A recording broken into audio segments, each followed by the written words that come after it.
Il est maintenant possible dans Canva de modifier un document en PDF. Il me suffit de visiter Créer et d'aller chercher la nouvelle option Importer un fichier PDF. La fonction est en mode bêta, mais on n'a pas besoin de faire de demande pour participer au mode bêta. Tout le monde peut essayer la fonction en mode bêta. Je vais donc venir importer un fichier PDF d'un document que j'ai moi-même créé, mais dont je n'ai plus l'original et je voudrais aller modifier certaines choses. Je le mentionne parce que c'est important de faire attention aux droits d'auteur et de s'assurer qu'on a la permission de modifier le document en question. À noter que je suis passée par créer et importer, mais que j'aurais pu glisser, déposer aussi mon document pour le voir ici dans l'importation. Je vais le laisser s'importer et je vais avoir accès à mon document. Je vais par contre en premier vous montrer un autre document que j'ai importé, celui-ci, qui est un document qui avait été numérisé. On peut voir que le rendu est pas du tout satisfaisant. Il faut donc avoir un document de base qui est de qualité. Sinon, Canva ne va pas reconnaître le texte. On voit qu'ici, il reconnaît quelques lettres, mais sans plus. Autre chose à noter, mon document avait plus de 15 pages, mais je suis limitée avec Canva à 15 pages de PDF que je peux modifier. J'ai donc ici mon document. Je l'avais fait originalement dans un traitement de texte, mais je n'ai plus l'original. Je veux venir changer des choses, par exemple le nom de l'école ou des informations. Eh bien, on voit que Canva a numérisé le tout, pas numérisé, mais a pris mon document numérisé et reconnaît les boîtes de texte. Donc, je pourrais changer l'école pour école, nouvelle école, donc changer le nom de l'école. Je pourrais venir ici changer les informations dans la boîte de texte.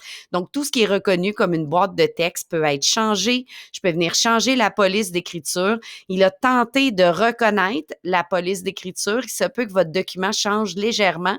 Si j'avais utilisé une police d'écriture qui n'était pas dans les milliers de polices d'écriture de Canva, il se serait adapté à celle qui est la plus proche.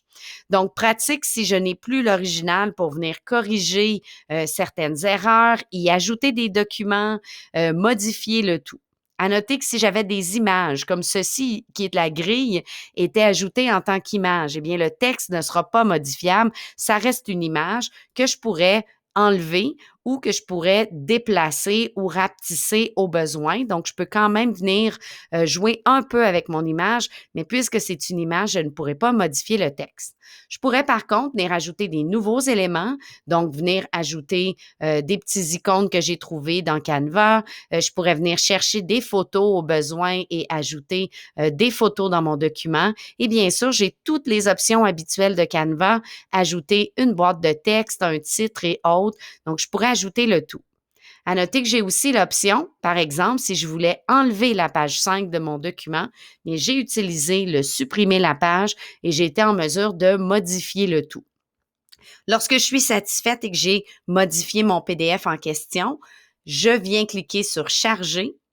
Par défaut, il me le met en image, mais je vais venir chercher impression PDF ou un PDF standard, tout dépendant de la qualité de l'impression que vous voulez faire, parce que c'est souvent un document qui est réservé à l'impression ou au partage. Donc, à vous de voir, est-ce que je vais l'imprimer ou est-ce que je vais simplement le partager?